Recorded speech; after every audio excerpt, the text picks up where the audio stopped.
Good afternoon, everyone. My name is Michael Spath, and I'm the Executive Director of the Indiana Center for Middle East Peace in Fort Wayne, Indiana. We're a voice of conscience for peace, justice, human rights, and intercultural encounter. I'm also a member of the Palestine-Israel Network of the United Church of Christ, a member of Global Kairos for Justice Coalition, and ICAD USA. Co-sponsors.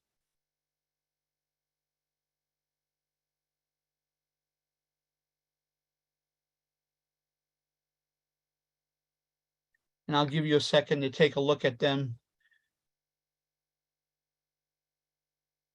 We're really grateful for the support of our co-sponsors, and we appreciate their help in promoting the interview with Phil.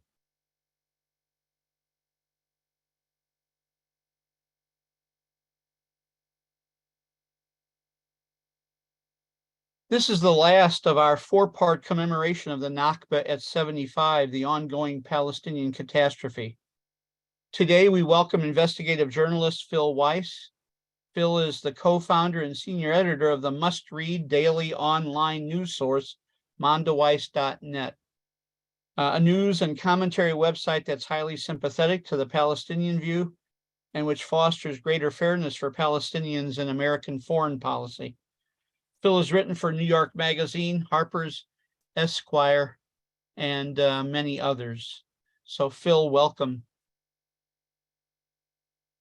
You're gonna. Thank you, Michael. Thanks very much. My pleasure. It's good to see you. Well, I want to just jump right into things, if you don't mind, Phil. Sure. Today was in Jerusalem Day or Flag Day, ostensibly celebrating the capture of East Jerusalem in '67, what the Israeli government calls the reunification of Jerusalem. Rabid Israeli Jews marched through the Damascus Gate in the Muslim quarter of the old city in a nationalist display over Palestinians in the city. Shops vandalized, racist chants, humiliations, and violence occurs. And of course, the toothless and servile Biden administration has, quote, urged calm on both sides. On the other hand, I've been in touch with Jewish refusenik Sahar Vardi earlier today, who's part of a Jewish-Israeli counter-demonstration in Jerusalem. Your thoughts, Phil, on this day, Flag Day, as a window into the Zionist apartheid agenda? Well, thank you. I think it's sobering and important that you bring that up first. It's a tragic day because there are hundreds, even thousands of racists chanting death to the Arabs and walking through a Palestinian neighborhood. And it's licensed by the Israeli government. It tries to tamp it down, but it will not cancel this sort of horrific celebration. It reminds me of Charlottesville, a few years ago which Trump encouraged and which any liberal in America was horrified by. And I think it's also wise of you to raise the Biden administration's toothless response.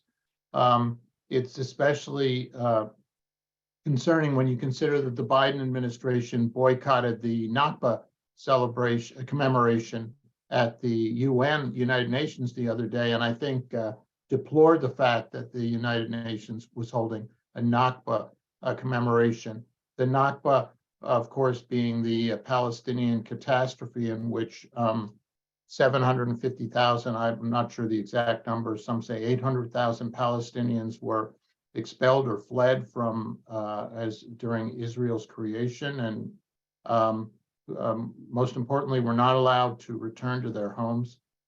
So a historical fact, not that dissimilar from other historical tragedies that we commemorate, from the Tulsa massacre that we hear so much about now in American news, to the Holocaust to the Civil War, slavery. The Nakba is a great blot on world history, and the fact that the United States can't even acknowledge it is very sad. I've been saying, and I try to simplify things as I go and talk at churches, but in town here, that's mostly the venues that where I'm invited. But I've been saying that Zionism is to Judaism as Christian nationalism is to Christianity. Zionism is as racist and exceptionalist as Christian nationalism is. Is that fair? What are your thoughts? Well, it's a little hard for me to reflect on Christian nationalism because I'm not that familiar with it. I don't have a waterfront view of it. Certainly, manifestations of Christian nationalism that I've seen in our country in recent years, I find scary and demoralizing, devastating. I can say that from my standpoint as an American Jew, and someone who studied Zionism, I think it's a inherently racist ideology. It may not have started out that way. It may have had idealistic components. I can imagine that I would have been a Zionist 100 years ago, as many in Eastern Europe were Zionists. It was then considered a liberation, an ideology of liberation from persecution in Eastern Europe. So I understand it's an understandable impulse Zionism was, or adherence to Zionism was, but it's very clear that Zionism has worked out to be essentially Jewish supremacy, not just Jewish nationalism, which is bad enough, but Jewish supremacy, apartheid, persecution, racism, indifference to the suffering of Palestinians. And I think that is pretty true almost across the board in Israel when you look at Zionists. There are some liberal Zionists on the fringe who can be anti-occupation and support Palestinian rights, but even that's limited and there are very few of them. And broadly speaking, even liberals who are Zionists in Israel, including the hundreds of thousands who have turned out to save Israeli quote unquote democracy in recent months from Netanyahu, they cannot look at Palestinian rights and cannot look at the Palestinian oppression, which if Zionism was an answer to oppression in Eastern Europe, its complete failure shows that its indifference to and fostering of Palestinian persecution. Now, later on, I'm gonna ask you about liberal Zionism in the United States. So hold your thought on that. But you brought up a couple of things I want to follow up with. This past Sunday, in your Mondoweiss weekly briefing, you titled your op-ed 75 years of commemorating the Nakba and one for Shireen Abu Akleh. And you recounted a number of recent events, some tragic and deadly, some hopeful, which Mondoweiss covered. And I want to ask you about each one separately.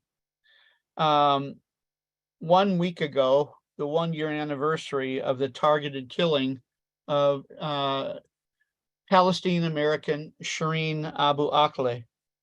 And, in addition to the bombings and the killings of Palestinians every day, 1, 2, 3 or more, there's also, and you're a journalist, so I'm interested particularly in your take on this. There's also an assault on Palestinian cultural leaders, leaders of the arts, and particularly Palestinian journalists and other members of the foreign press. Talk to us about Shireen and what that killing and the targeting of Palestinian journalists means. Thank you, Michael. And I'll try to be short in my answers so that we have a lot of room for questions and for discussion. I don't want to be tedious. So as you observed, on May 11th of 2022, Israeli forces killed Shireen Abu Akleh, a leading journalist and a in the Palestinian community. She worked for Al Jazeera as a broadcast journalist, and she was an American citizen as well as a Palestinian. And the United States has done precious little to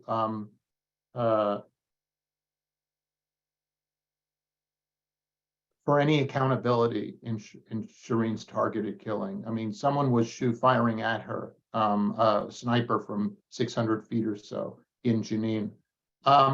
I think that if I might just select a portion of your question to answer it, to keep it short, I think the significance, one, apart from the dismal record of the United States in the case for standing up for press freedom, I think that one of the great things that has happened last week, and the last week was today there was several Congress people stood outside the Capitol and demanded accountability for Shireen's death. And we will talk about the bloc that exists in Congress that supports Palestinian rights and has never existed like this before, which is a wonderful development. I'm a very optimistic person. Michael, I know from our discussions that you also are a hopeful person, and that is a great thing we'll get to. Another thing is that a second factor, development, is that the Committee to Protect Journalists published a report last week on commemorating Shireen's death and pointing out that there were 18 other killings of Palestinian journalists over the last 20 years, and no Israeli soldier has ever been charged with any of those killings. Now, one can ask, where was this Committee to Protect Journalists during Yasser Murtaja's killing in, I think it deplored Yasser Murtaja's killing in Gaza 5 years ago. But there have been many killings that have not been called out by human rights groups before. The fact that Committee to Protect Journalists is being insistent about this is great news, and is an indication of the fact that human rights groups around the world are getting fed up with Israel's lies and propaganda about its human rights abuses. And so that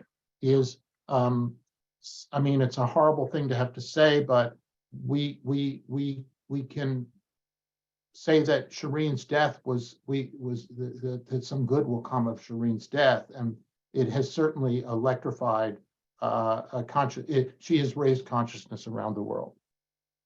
You mentioned hopeful signs in Congress.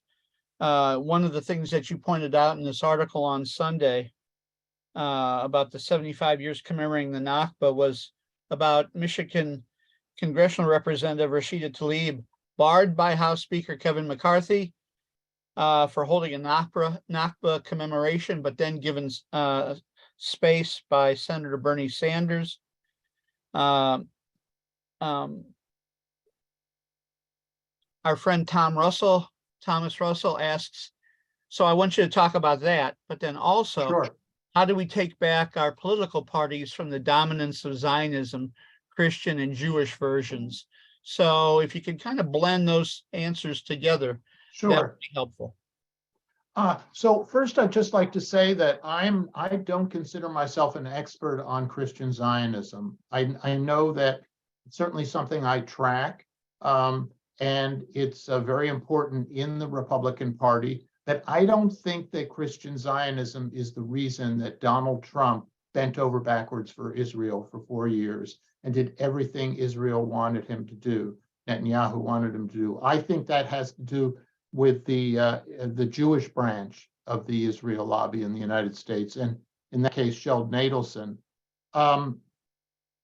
So when it comes to Congress, I think that what's crucial is that, and the Democratic and Republican parties, I think that what again, being hopeful, and I'm sorry if I'm a broken record on this, but we can see ways in which the Democratic Party, which has been in thrall and still is, the leadership is in thrall, in my view, to the Israel lobby from the Jewish community, and the dismal record of the Biden administration on these issues reflects Biden's concern about the 2024 election and keeping the Israel lobby on his side, not letting it go over to DeSantis, who's making a play for it, or Trump will make a play for it. Anyway, notwithstanding the fact that the Democratic leadership is, in my belief, bought and sold by the Israel lobby, we are seeing very positive developments inside the Democratic Party. And the real cause of that, I think, is the movement of which you are a part. The great sponsors you noted at the start of this discussion have all played a part in raising consciousness. There has been a hugely important grassroots movement in America for Palestinian human rights. And that movement has been indifferent to the mainstream media, has been indifferent to the political establishment. It has said, we're going to do this. We don't care what you call us. You can call us anti-Semites.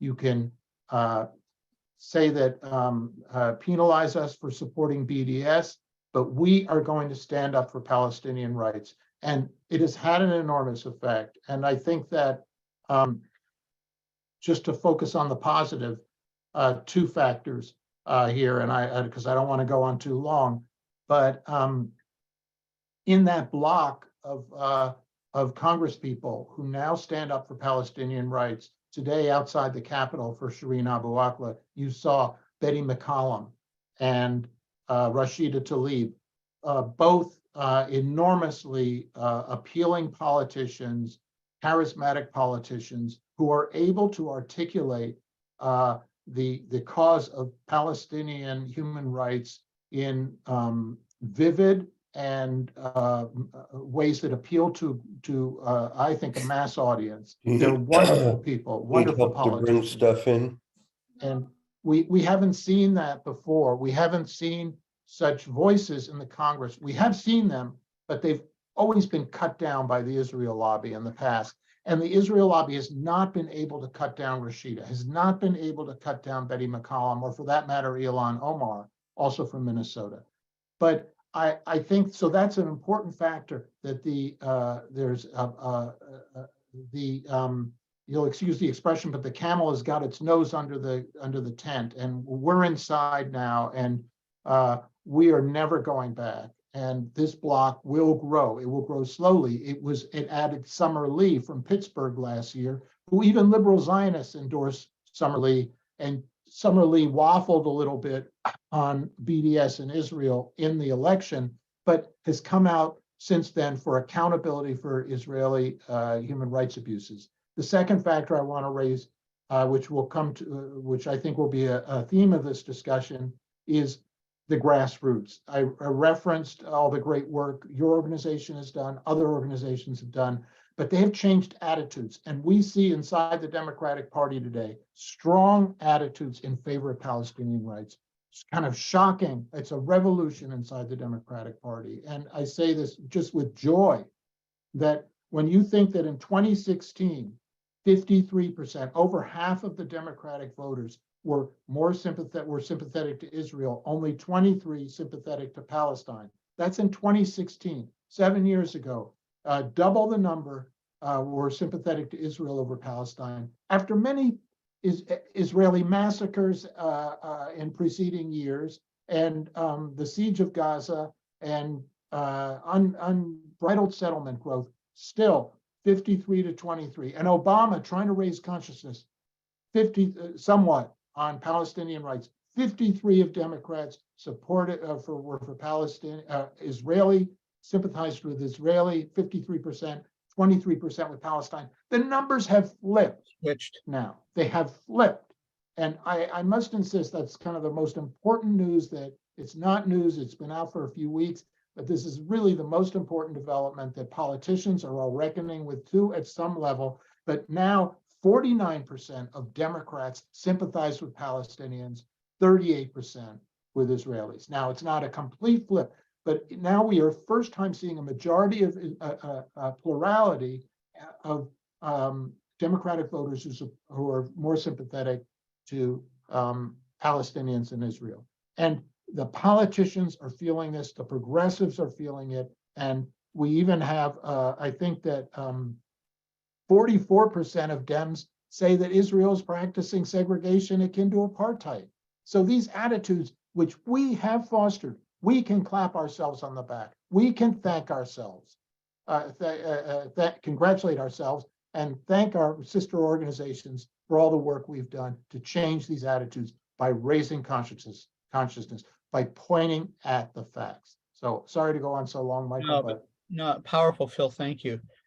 And I'd be remiss if I didn't mention, even in red state Indiana, where I live, in Indianapolis, of course, that one of the handful of Muslim congressmen, Andre Carson, is also on the side of the Angels. I'm sorry. Thank you for bringing that up. Forgive me We've for interrupting. hosted Andre here in Fort Wayne, and so that's great. And Andre was outside the Capitol today with the Shireen Abu Akleh's family, with Betty McCollum, Ilhan Omar, and Rashida Tlaib. So props to Andre Carson. you also included in your weekly briefing the assault on Gaza, and we can't not talk about Gaza with you, Phil.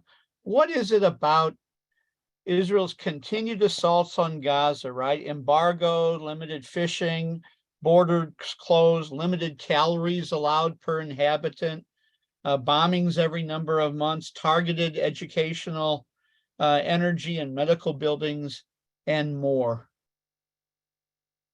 You know, Michael, this answer will be a little bit short, but I have to say, you itemized it very well. I just have to say that again, I'm a Jewish American, and I grew up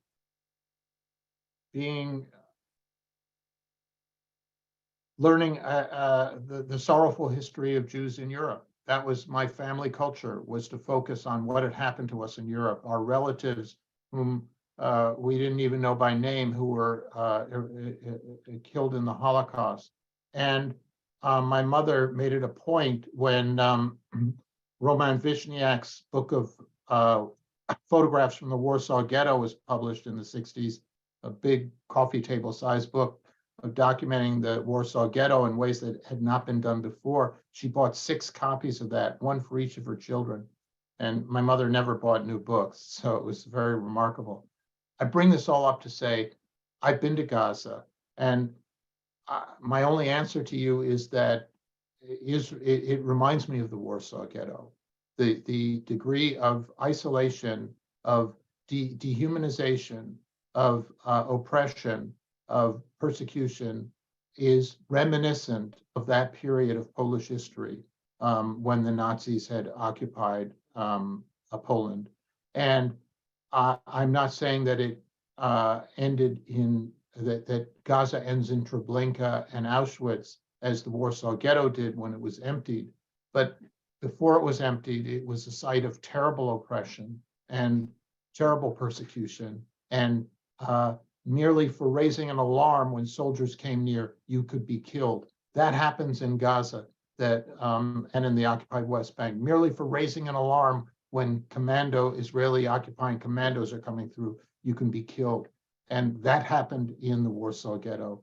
The Gestapo would come into the ghetto, and someone would whistle or signal to the family that they were coming, and they would be killed on the spot. These things for me are just totally resonant of a very Jewish historical experience. And I think that the worst of Israel, from my standpoint, is the ways that it has internalized the trauma of the Holocaust, intergenerational trauma of the Holocaust, and is now perpetrating that on another people, portions of the Holocaust.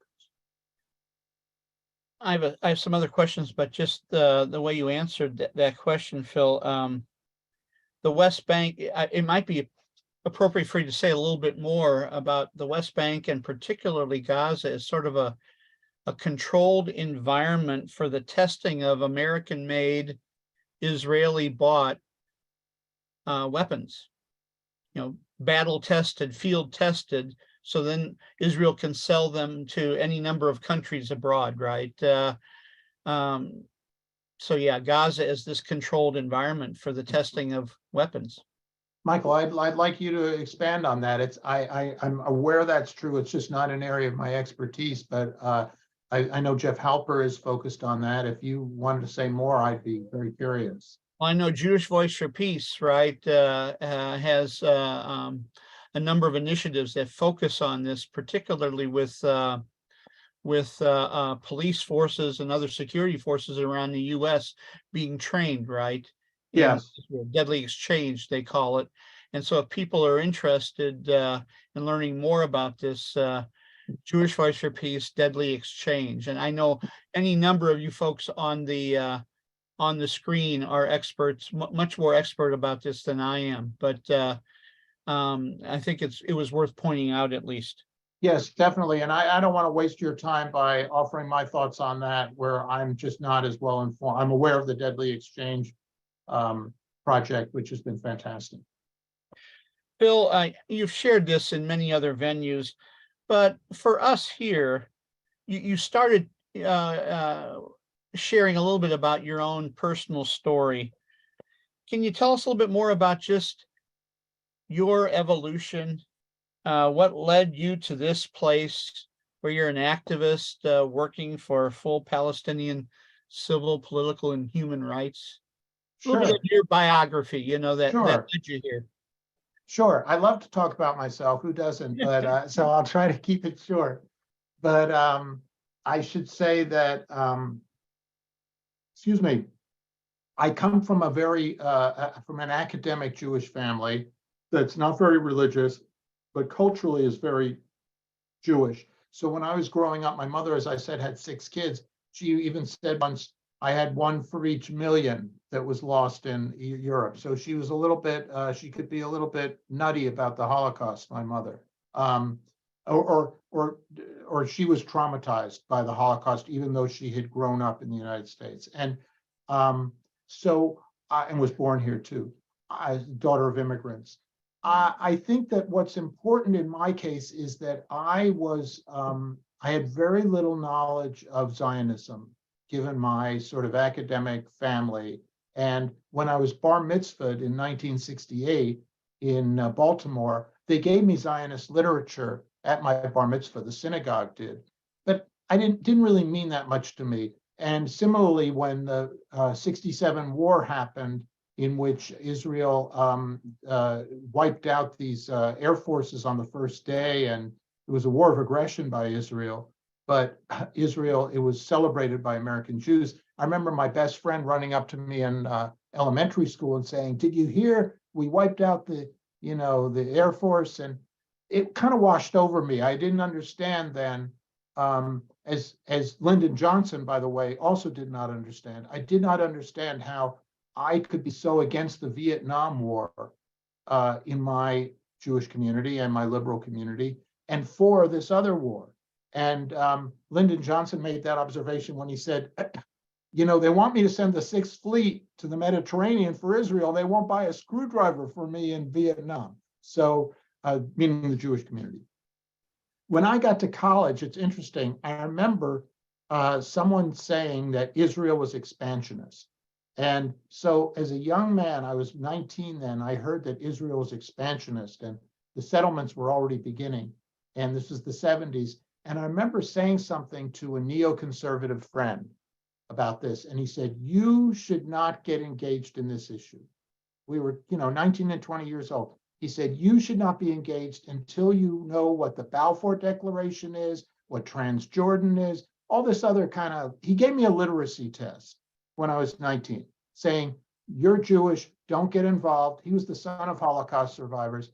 And I bring that episode up to say that this guy went on to become a famous neoconservative intellectual, and who had major influence. And he helped to propagandize Menachem Begin as a wonderful prime minister to the American Jewish community. I bring it up to say that I accepted that sort of omerta, that code of silence, when I was 20. He said, you can't, I know you're a liberal, don't engage on this question until you've studied everything. Well, I hadn't studied everything about Vietnam, but I was allowed to be against that.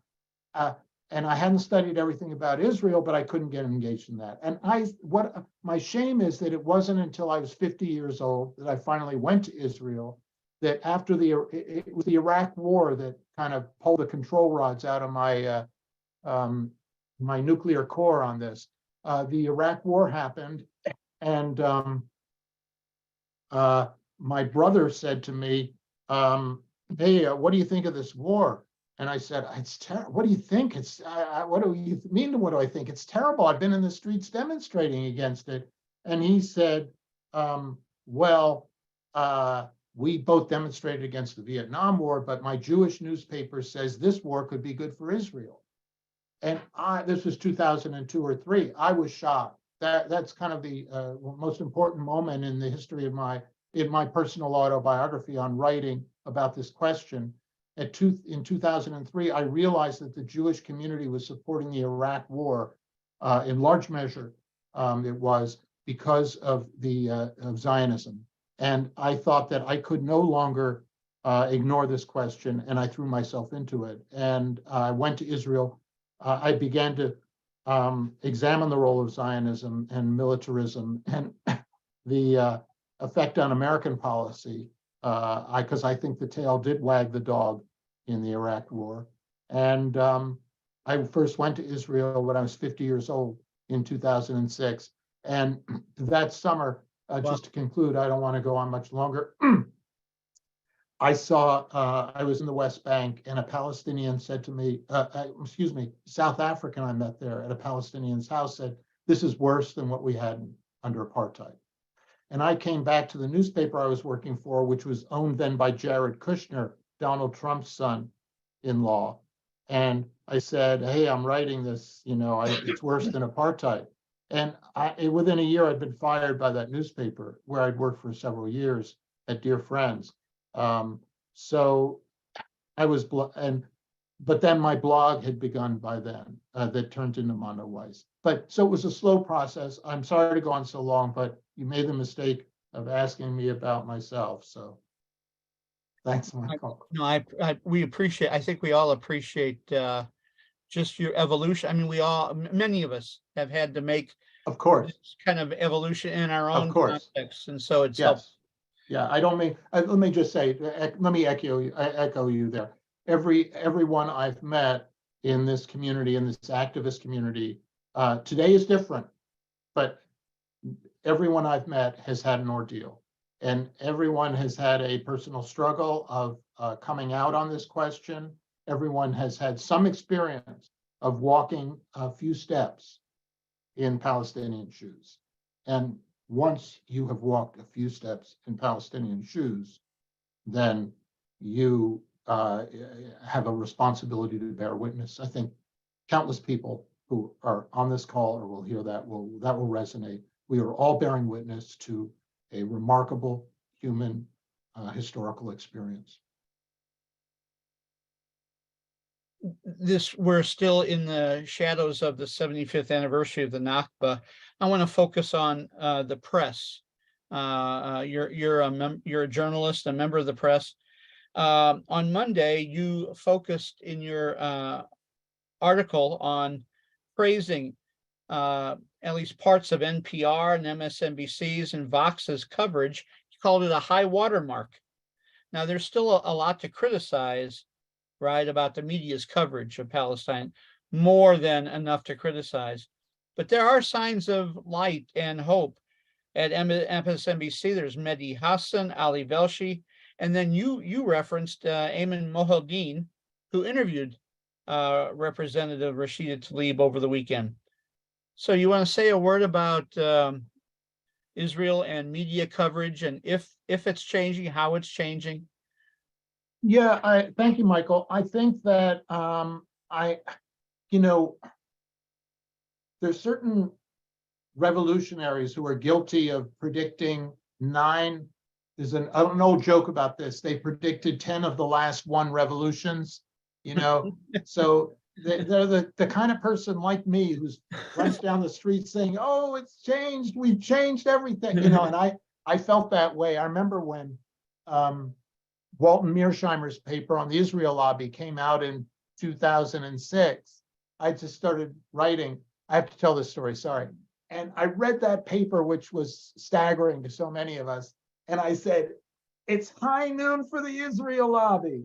And what I didn't understand was that it was high midnight for the Israel lobby, and we'd have to wait another 12 hours. So I say that just to make it clear, I'm an enthusiast, but that being the case, I think that we have entered an improbable new period in the American discourse, because the Nakba at 75 got incredible amount of attention, I think, given what I anticipated. I would not have anticipated the degree of attention it's gotten. And I think it took Zionists by surprise. It embarrassed Zionists and caused a wave of hateful reaction from the Zionist community. But I can't really, I beyond the articles, the coverage you mentioned on NPR and MSNBC, I gather that NBC also covered the Nakba commemoration at the UN, which was very moving. So, and just the fact that Rashida Tlaib got a Nakba commemoration with a jammed room at the Capitol, I mean, it's just kind of one's heart overflows with joy. Mine does at this, you know. It's sort of like it just reminds me of the belief in my family, and I'm sure it was true when I was a child. I have never studied this, but that the Holocaust, there was embarrassment, or it was covered up, it wasn't dealt with, and then it was commemorated. It started to be commemorated. I think that we're seeing with the Nakba the beginning of waves of commemoration, and I that's very hopeful on my part. But we're in a new period, and again, I think that we have to look at the causes. And I go back to, it's Israel's behavior that is the main cause, but I go back to that Gallup poll saying Democrats have flipped. And so the audiences for these magazines and these broadcasts and newspapers, magazines, the audience is hip. They know what's going on. They think it's apartheid over there. And they are going to demand coverage in their ways. So that's my view. Again, sorry to ramble. No, you mentioned Walton Mearsheimer. You know, they said that among other things, the Israel lobby acts and exists to protect Israel in the media, in the press, and they have. Well, let's talk apartheid. Okay. That kind of discourse has really captured the attention of the activist community, right? Yesh Deen, B'Tselem, Human Rights. I don't have Amnesty International. All have called Israel an apartheid state. This is really, I hate to call it progress, but I mean, this is an important development. Yes. So just in the 20-something years I've been involved in this struggle, we've gone from conflict to occupation to apartheid and ethnic cleansing and settler colonial. Great observation. Yeah. That should empower us, right? I mean, we can't be shy anymore in the way we frame what's happening in Israel and Palestine as an activist community. I agree with you, Michael. I agree. And I'm just curious, turn it back on you for a second. So you you personally went through those phases of using those words and then seeing how they had been adopted and helped transform the discussion over 20 years? Yeah, I mean, for sure. And of course, many of us aren't put together psychologically, emotionally to be prophets, right? Many of us are pleasers. We want to get along, especially on the left. Yes. So it really, there's a conscientization, to use Paulo Freire's words, right? Process that needs to take place among activists to use the kind of, I mean, this is legally accurate. Yes. It's politically accurate. I mean, this is what it is. Yes. And so what empowers me is seeing the faces of my Palestinian friends in Palestine and here in the US. And so I guess I'm just I want your take on certainly framing this in realistic ways as we Yeah. talk to groups. Well, it's interesting what you say. I mean, I would observe just by the way that, years ago, I came back in 2006, as I say, and I got into the New York Observer that it was apartheid. That was in 2006. I said that. And part of it was I was so shocked by what I had seen. It was shocking. And anyone who's been there, as Noam Chomsky says, it's worse than apartheid. If you've been there, it's worse than apartheid. This South African said to me, we didn't have a pass system on the roads in apartheid South Africa. So he made other observations that I now forget. I apologize. But the point I'm getting at is that I used this verboten word in 2006. And Jimmy Carter also made that mistake in the title of his book. And Jimmy Carter was ostracized from the Democratic Party. And Jimmy Carter was paddled by Wolf Blitzer for doing so, and also by Terry Gross on Fresh Air on NPR. How could you use this word? And I remember people telling me later, Phil, I think it's better to say Jim Crow Palestine. So I would use Jim Crow sometimes. And at the time, in this period, in the 2010s, around 20-teens, I remember a US Campaign for Palestinian Rights said, we're saying apartheid. This is apartheid. We are going to call a spade a spade. And I remember, and that was very, they certainly helped mobilize the activist community on that. And I would be saying Jim Crow to make myself a little more user-friendly, as you say, that to the left-wing community that we were part of. But you don't have to do that anymore. That's the great thing. We have made progress. And, if you consider that, again, 44% of Democrats, according to University of Maryland poll, last month, say it's segregation that amounts to apartheid. We've really achieved that consciousness raising on this point. And of course, we've done it with the help of Israel, which has been completely unregenerate, has only doubled down again and again on apartheid policies. It has not tried to thwart us by coming up with some, liberal phrasing or liberal policies. No, they've adopted a nation state law in 2018 that says exclusive right of self-determination in this land belongs to Jews, and Arabic is a lesser language than Hebrew. Horribly discriminatory apartheid legislation. So sorry to go on again, but I hope that answers your question. I think that the last point I'd make is on MSNBC the other day, they were using the phrase, Ayman Mohyeddin used the expression ethnic cleansing to describe the Nakba. So we've made a lot of progress. You wrote in Mondoweiss after the latest Israeli elections that, quote, the American Jewish war over Zionism can begin. Zionism destroys everything in its path. It's corrupted every major American Jewish organization. And to pick up on what you were just saying, and Netanyahu's return allows American Jews to acknowledge this. So this latest government has even provoked liberal Zionists, have pushed them beyond the brink in some cases. Yes. So the American Jewish war over Zionism can begin. Tell us more about that.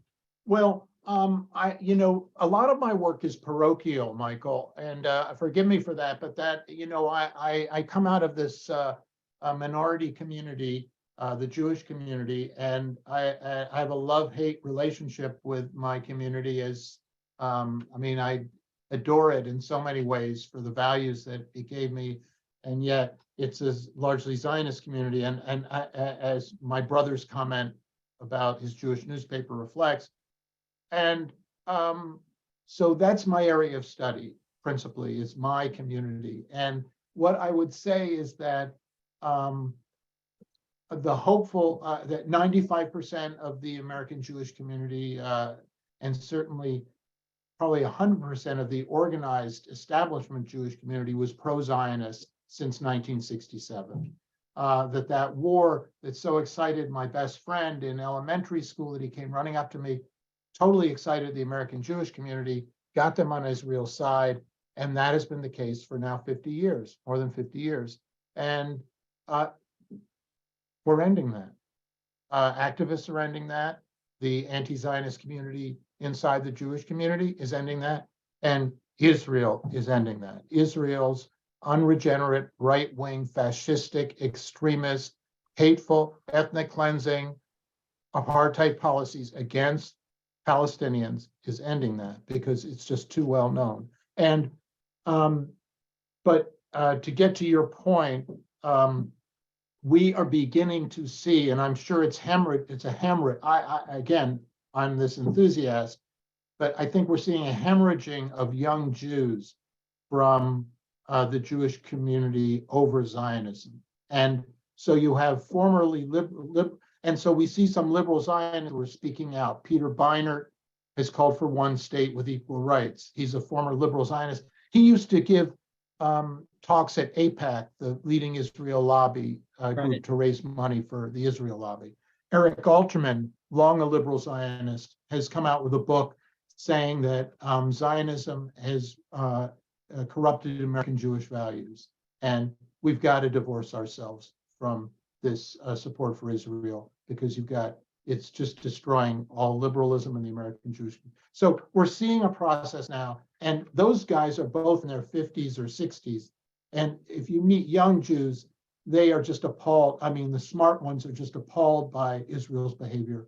And a quarter, I mean, this was 2 years ago now that a quarter of Jews said that it's apartheid.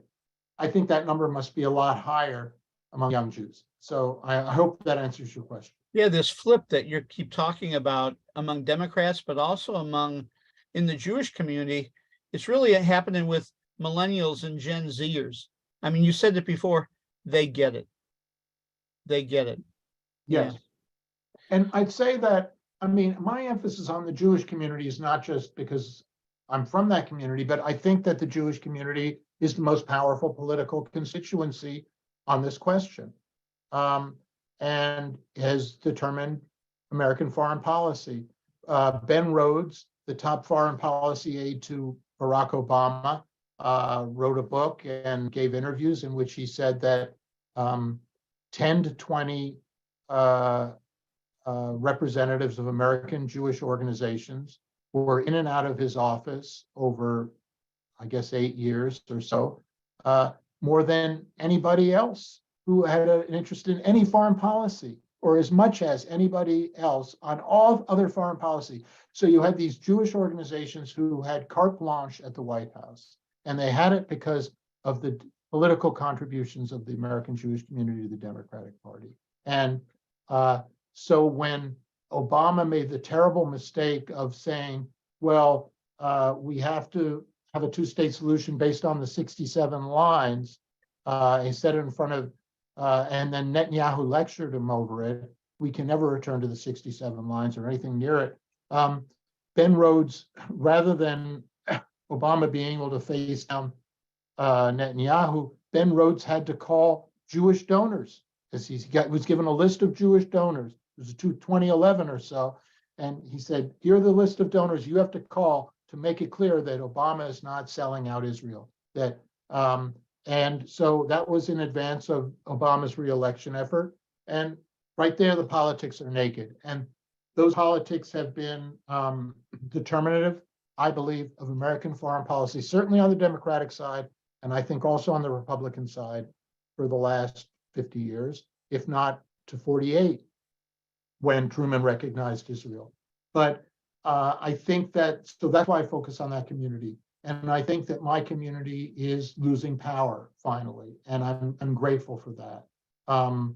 If I can offer one other reflection, when I was at college, I told you about how a friend shut me up about Israel. Well, my college newspaper last year endorsed BDS. And one reason it endorsed BDS is because the numbers of Jews at my college have been, when I was there, I don't know, 10, 15, 20%, is now down to 5%. And I think that what that reflects is there's much greater diversity in the American establishment now than there was 20 years ago, 15, 10 years ago even. We're seeing that people of color are getting a prominent place in the American establishment at last. And this is having a dramatic effect on the Israel lobby. The people who, you mentioned Andre Carson, he was outside the Capitol today. Ilhan Omar, Betty McCollum is white, but she's a woman. Ilhan Omar is a woman of color. So is the wonderful Rashida Tlaib. So we see people of color who understand these issues of racial persecution who are playing a prominent place in changing the discourse. Well, the time is just shooting by, Phil. I've got a Yeah, few- I'll shut up. No, Sorry. no. This is rich. This is rich. You live in New York State. Yes. Today's Mondoweiss headline. Yes. Historic bill would stop New York from subsidizing illegal Israeli settlements. In this article by Michael Aria, quote, the bill to end New York funding of Israeli Settler Violence Act would establish a civil penalty for nonprofits that help fund settlements. The pro-Israel backlash has predictably described it as anti-Semitic. These tax-exempt charities, right, registered in New York State that give money to these rabid illegal settlement communities, $60 million in tax-deductible donations every year. So my groups visit places like Tent of Nations and Khan al-Amr under threat by illegal Israeli settlements. So talk to us more about what the Attorney General of New York is being petitioned. Well, Michael, my question, I want to throw this back at you. How long ago do you remember when you got engaged on this question, people were saying tax deductible money is going to these settlers? How long ago did you first hear that? 10, 15 years ago, 20 years ago? Tell me. I haven't. No, this is a relatively new phenomenon for me. Oh, I see. Okay, I should be clear. 15 years ago, when I first got engaged in this question, 17 years ago, people were saying that these settlers, there are groups in the United States that support these settlers. Maybe it's because I live in New York. Yeah, we've heard that, but then the pushback has only been recent. Oh, of course. Oh, yes. No, what Yeah. I'm saying is that this has been an issue forever. Right. What's great is that we're seeing pushback. That's what I'm saying. I'm pointing out that we've known about this. We've known that our tax deductible contributions are supporting these rabid racists, and there's no accountability. And maybe now there's accountability. It's similar to the fact that Israel slaughters people in Gaza with American weapons, and the people in Gaza walk around looking at these fragments of these hateful devices, and they have USA stamped on them. And Israel has gotten, United States has no accountability for that. And finally, people like Rashida Tlaib and Betty McCollum are saying, guess what? And Bernie Sanders are saying, don't spend our money on persecution of Palestinians. So I see it in that as part of that trend. Well, and our mutual friend Mark Braverman just wrote, how about the money? Let me bring that back up. How about the money from fundamentalist Christians flowing directly to settler groups? I mean, that's happening as well.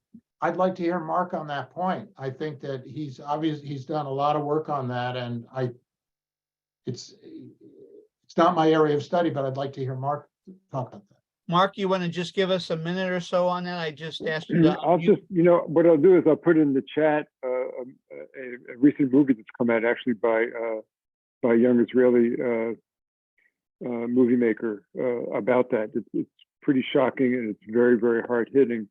So I'll just leave it at that. I'll put it in the chat. But this is something that's been going on for a long time.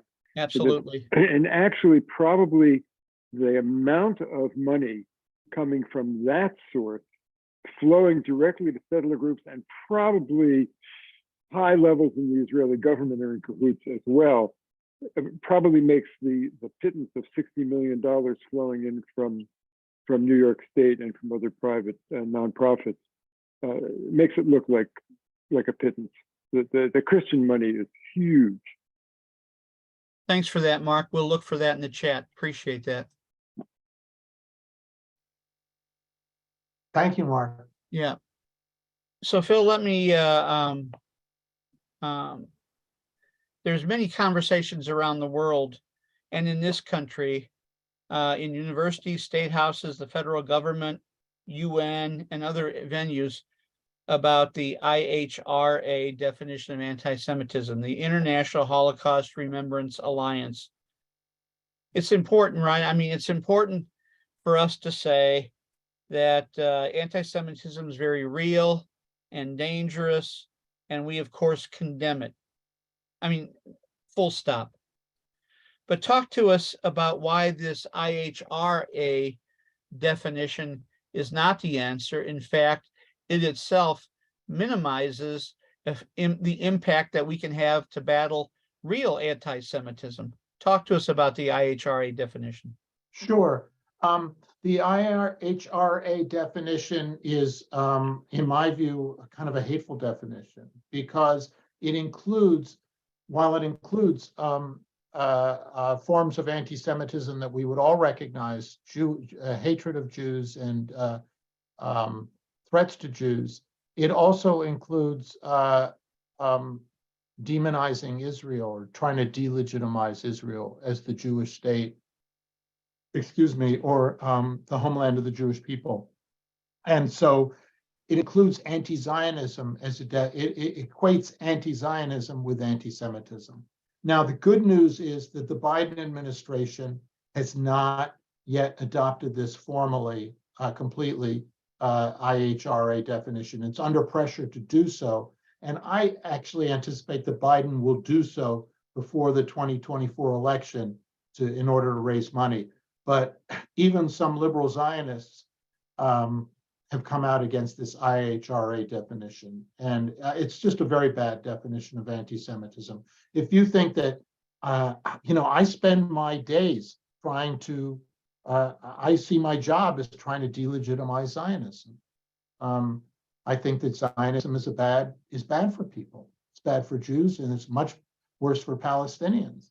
And so I'm not an anti-Semite for that.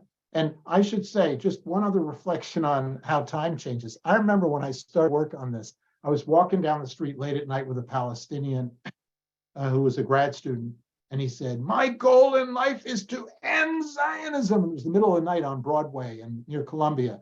And the next day I remembered that, and I called him up and I said,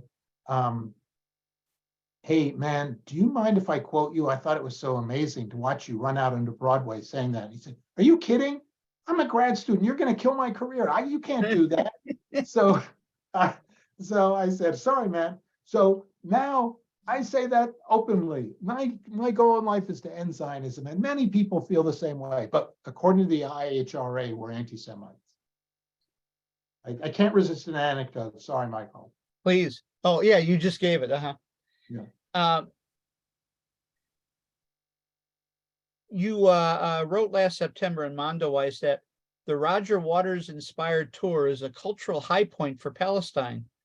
And we just learned a few weeks ago, right, that he won his legal battle in Germany to perform in that previously canceled concert in Frankfurt. Talk to us. I'm going to combine a couple questions here. Talk to us about the impact of Roger Waters and then also his impact about the cultural boycott of Israel, because he's had an impact, right, with other performers like Lauryn Hill, Snoop Dogg, and others. So Sam Smith, that's right, Una, thank you very much. So talk to us a little bit about cultural boycott and Roger Waters. Well, Roger Waters, who's a friend and has been a friend over the years to many of us, a truly noble, brave figure in this, an artist of great achievement and prominence who was willing to sacrifice his career, if that's what it meant, to support Palestinian rights. A man of great feeling. He saw the Palestinian conditions when he went out to play in Israel, and he knew that it was unacceptable to support this system. And he's been a leader of the getting publicity for our cause ever since. I think the significance is, and Roger is not above berating his fellow musicians. "Hey, Nick Cave, don't play that place. So I think that he has been very effective in promoting cultural boycott of Israel. Now, one thing I want to say is that, and this is again a marker of how things have changed, but cultural boycott, people would say, oh, why you can't boycott cultures, academics, you have to let the artists come and talk to each other. That's how a society changes. Why would you tell an artist not to go to Israel? Well, and people were sort of even left-wingers were, maybe we shouldn't be doing that, but I'd observed that during the recent democracy protests by Israeli secularists, Zionists, they have said, don't bring your conferences to Israel, your academic conference. You've got to choke this government. You've got to starve it. You've got to threaten it economically to bring Netanyahu to his knees. So everything that we have called for in the BDS campaign to inflict the economic some suffering on this very wealthy society and to make symbolic shunnings of it internationally, and we've been called anti-Semitic for supporting BDS. Well, they're saying that now inside the Zionist movement to block the Netanyahu government. So these are tools that any activist recognizes are essential to making progress, is cultural boycott, economic boycott. I remember my mother, when we were kids, we wouldn't eat Welch's grape juice because Robert Welch was supporting the John Birch Society. So that was economic boycott. And cultural boycott, Roger has led that, helped lead that effort. But the issue for me is that 27 states or so regard BDS as criminal, or not, if not criminal, they're trying to ban it, and it's terrible. And it's helpful to our side because it's so blatantly anti-free speech. You keep mentioning, you've mentioned again and again this flip with especially young Democrats and young Jews, and I have to believe that much of that is because they, in a way that maybe my generation didn't quite do, was understand the intersectional characteristic of these various liberation movements. That if you're anti-racist, you support Palestinian rights. If you're a peace activist, if you're a feminist, if you're an environmentalist, if you're LGBTQ+, if you're a person of color, if you're pro-labor, right? You support Palestinian rights. And so many young folks enter into the liberation of Palestine movement through these other activist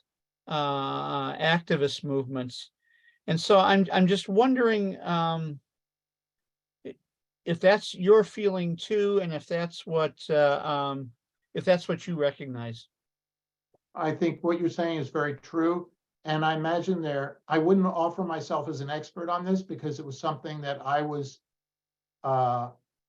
amazed to watch, this process of the younger generation bringing intersectional values. And I'm sure there are people on this call who are leaders on that discussion where I'm a follower. So I hesitate to opine on this beyond saying it's been great.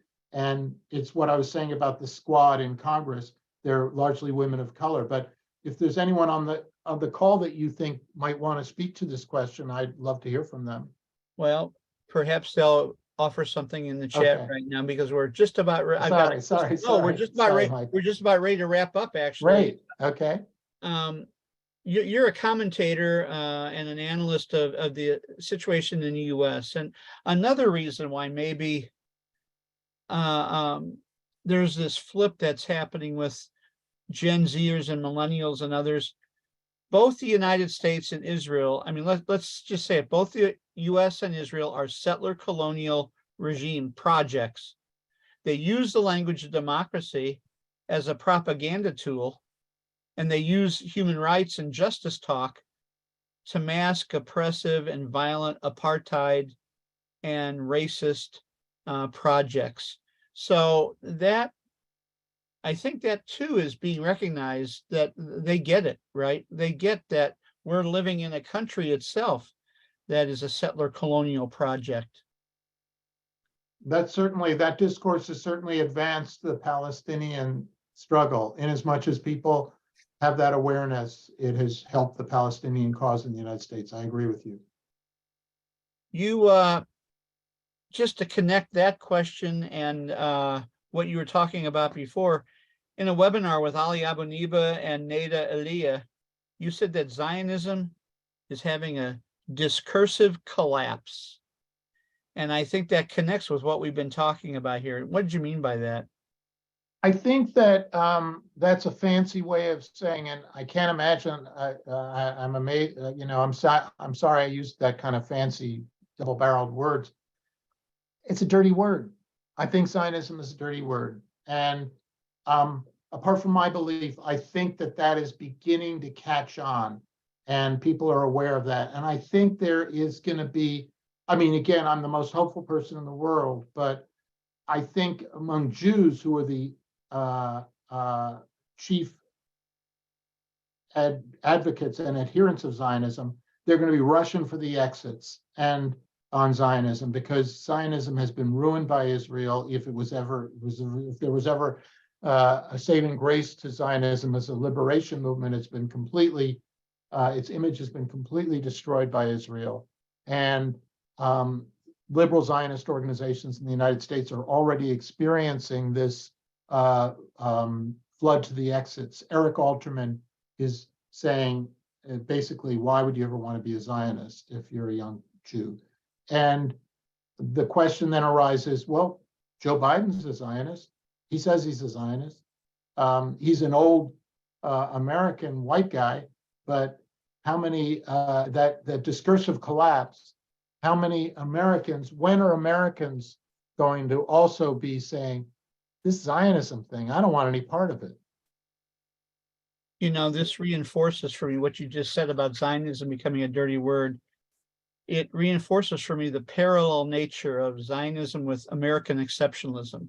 I grew up thinking that American exceptionalism, I mean, this is what I was taught in church, in home, in schools, right? American exceptionalism was the reality, was true, was real, was good, you know, and of course, we completely reject that today, right? And that's become a dirty word for many of us. And so, go ahead. When did you gain awareness? What would you say were the stations of the cross for you on that? Probably in my early to mid 40s. So I'm a late bloomer. You know, I came into this liberation movement for the cause of Palestine when I was a Fulbrighter working for Prince Hassan in Amman, you know, back in '98. So, you know, and that's where I met Palestinians, and they became radicalized, sensitized first, and then radicalized. Wow, and, great description. So it's been a number of years, you know, but Beautiful. Much too late though, much too late in my life, but at least it happened. For all of us. Hey, I've got one more question, Sure. And then we're going to wrap it up. Last December, you wrote an article, and you've been referring to yourself this way the entire time today. You wrote an article on Mondoweiss entitled, "I feel hopeful because I see change happening." And then you go on to say, "Today I see some hope in the American discussion of Palestine. I believe the politics of Palestine are changing in irreversible ways. We can take some credit for that change and look forward to the great shift we've long yearned and prayed for." You still feel that way, obviously. So continue to tell us what gives you hope, and what are the next steps in this hopeful journey? Well, I think that it's fair to say that I'm one of these guys, again, who at midnight says, the dawn's approaching. You know, I am very hopeful and maybe a little ahead of the curve sometimes. That being said, I think we have reached a point in which, again, looking at those Democratic numbers, where a few years ago, I remember saying there was this question that was framed inside the American Jewish community when they started being, Zionists started being shunned on campuses. They said, you can be progressive and a Zionist, and that was this whole thing. The Jewish community poured money into this and had organizations. You can be progressive and a Zionist. Well, it's 2023. You can't be progressive and a Zionist, okay? You can't. Now, that's my opinion, but it's an opinion that many people share, and progressives increasingly share, and former liberal Zionists share. And I just think that we've passed, we're talking about prediction here. So, predictions are almost always wrong. But I think right now what we're seeing is a moment of such awakening that it's only going to increase. And we've seen, if you look at the progress curve of things like gay marriage, gay rights, even trans rights to some degree, and certainly the progress of anti-American apartheid stuff since the George Floyd killing, that America does have this capacity. American culture has the capacity to flip and be fluid, and we're all waiting for that moment on Palestine. But certainly you and I and everyone on this call and the groups you mentioned have been doing that work, preparing the ground. And I think that revolution, that true revolution in attitude, is upon us. Whether it'll have an effect on policy, that's the harder question. to say. Obviously, but I think the progressive community is about to experience that revolution, and then there's got to be a war inside the Democratic Party over this. That may be years off, and the effect on Palestinian life, liberating Palestine, I can't speak to that question, because that American policy is very determinative. But first, we've got to change American policy. Well, folks, I want to give Phil the last word, but before I do, let me just share the screen one more time and thank our co-sponsors for our series Nakba at 75. And I'll simply remind you that this interview will be on our Indiana Center for Middle East Peace, YouTube channel by early next week. And I'll be sharing it with each one of these co-sponsors so they can share it with their constituencies. And Phil has assured me that they'll be sharing it at Mondoweiss as well. Yeah, we will. So thank you for the co-sponsors. And Phil, any parting words for us? My parting words are just a deep gratitude to you for the generosity of your questions, the amount of time you've given me to blather, and the audience you've given me. I greatly appreciate it. I just want to honor the fact that I'm one of many, and the many people on this call are people whose work I've admired over the years, including Mark. I saw Priscilla Reed there earlier. I just, this has been an amazing, this has been the most important work of my life. And it's been that way because I've been involved with so many serious, thoughtful teachers. And I just feel deep gratitude that for all my flaws, I've been accepted as a co-leader among many leaders in this work. So thank you, Michael, and thank you to all of you.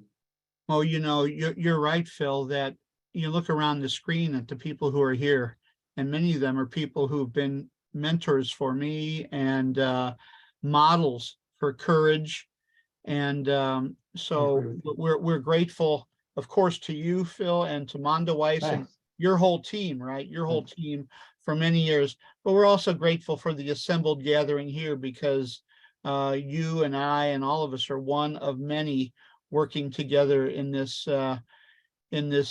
just and righteous cause. So Phil, thank you very much. Thank you, everyone. And we'll look forward to getting this interview out to you soon.